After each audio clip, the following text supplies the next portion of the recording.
نفسيتي بتتعب. اتفضل. انا يا فندم اتكلم على صفوة الشريف. ألم يخرج صفوة الشريف ولم يحاكم سنة 68 برضه في قضية انحرافات المخابرات، ويخرج مقدم وكان اسمه الحركي موافي، ويخرج مقدم من الجيش معاش من المخابرات معاش؟ الله، طالع معاش يصبح وزيرا.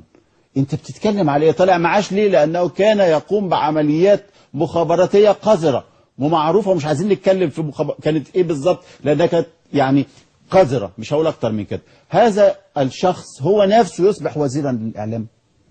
هل يقبل هذا؟ أنت بتتكلم على دولة فساد. أنا أقول لحضرتك بقى وزير الإعلام دولة فساد. طب ممكن أقول لك بقى وزير الإعلام ليه؟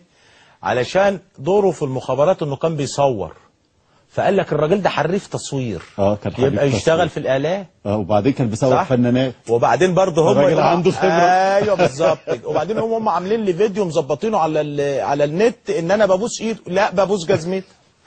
افرض كان صورني يا عم. نفسيتي بتتعب. اتفضل. انا يا فندم